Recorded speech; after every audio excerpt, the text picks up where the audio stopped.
We have some exclusive CNN reporting today in our World Lead. The United Kingdom will no longer share intelligence with the U.S. about suspected drug trafficking vessels in the Caribbean, with sources saying that the British do not want to be complicit in these lethal U.S. military strikes against drug trafficking suspects, strikes that the Brits and lots of legal experts believe are against international law.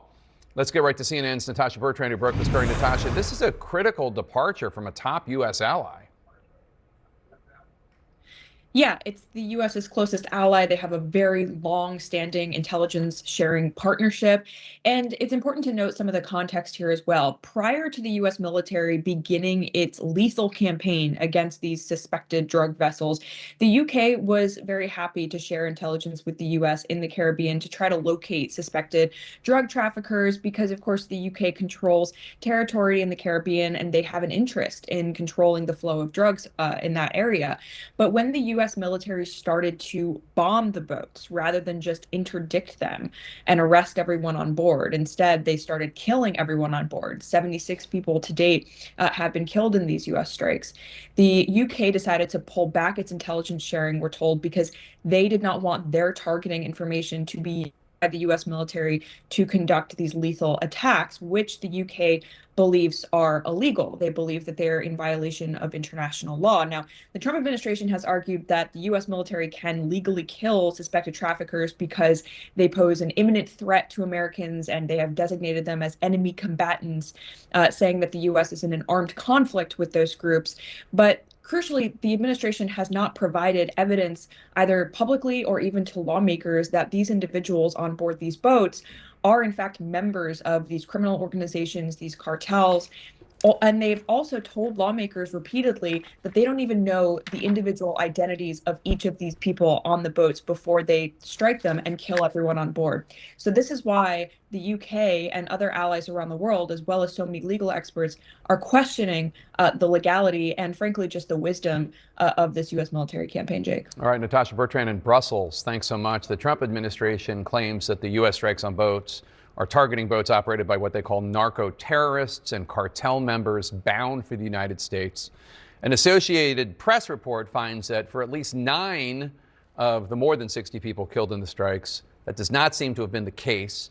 In dozens of interviews, quote, residents said the dead men had indeed been running drugs, but were not narco-terrorists or leaders of a cartel or gang, unquote. The report details how the men made up to $500 a trip. Laborers and fishermen, they were low-level career criminals who lived along the poverty-stricken coast of Venezuela. They were people whose families and friends could confirm their deaths only through their absences and by word of mouth.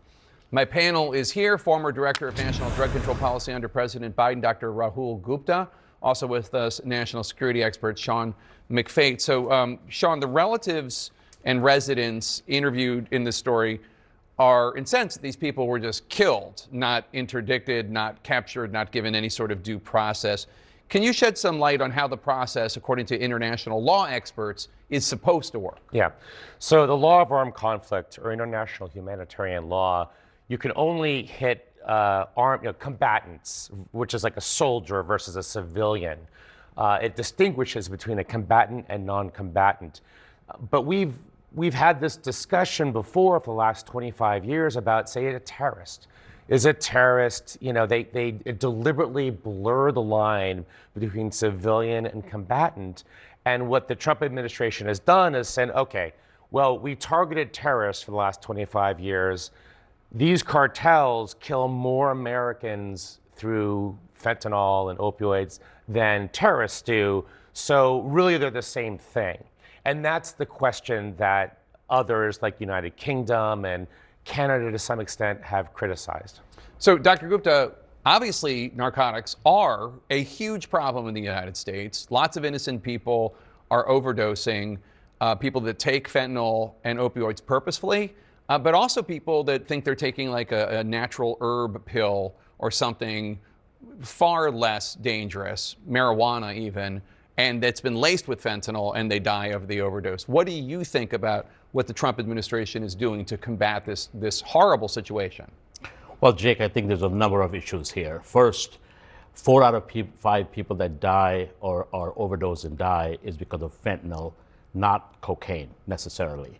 But And the fentanyl's coming from China and Mexico, not from South America. exactly, so the boats generally have cocaine. Now we get about 2,500 tons of cocaine coming to this country every year, and we try to interdict about 10% of this, and we are not able to match that goal per the Inspector General of the Coast Guard in this administration.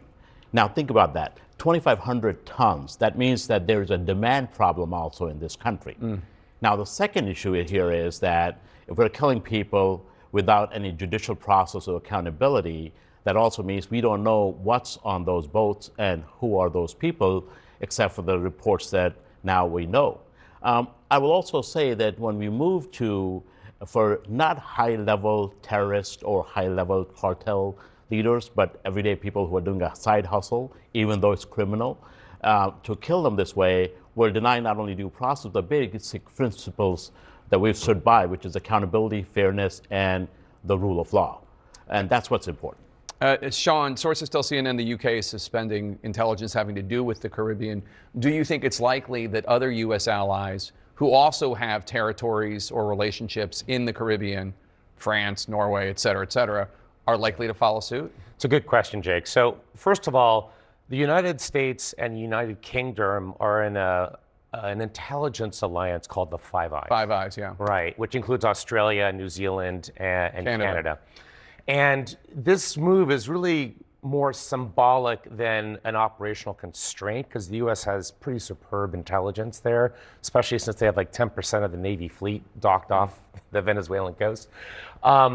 So it's really a symbolic sort of shot across the bow, if you will, to the Americans. And the Canadians they haven't gone that far, but they've voiced publicly they also have reservations about operations there. Admiral, so grateful to have you to talk about this. How significant is it that the UK, who's a member of Five Eyes, I mean, this is a really important intelligence sharing partner for the United States of America, has basically said, we're not going to give you information about this because we don't think that this is legal?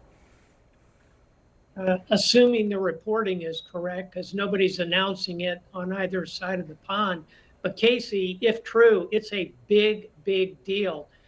Tactically, it means you're not going to get that intelligence that the United Kingdom gathers all around the Caribbean. They still own the British Virgin Islands, the Cayman Islands, Montserrat. It's got a lot of territories. They conduct a lot of operations there. So that's a real tactical shortfall.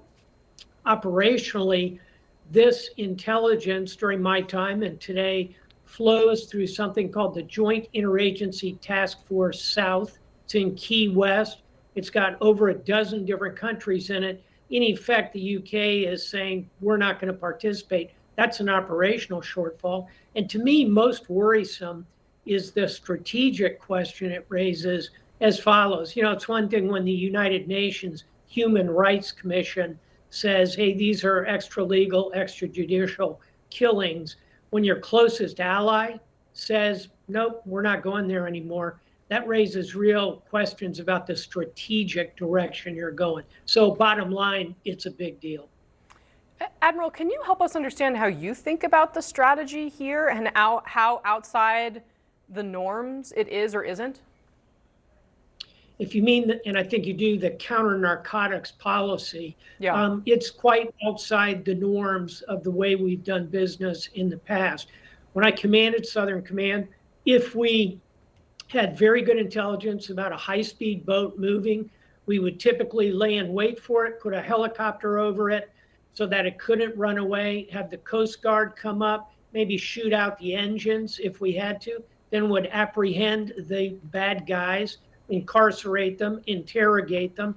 That's, in my view, a pretty good system because leaving aside the pure legalities or the moral and ethical questions, which are important, but by simply blowing up boat after boat, you don't have the opportunity to gather intelligence by interrogation. You can't make the case that Maduro is behind all of this because you've killed all the perps and you've blown up all the evidence.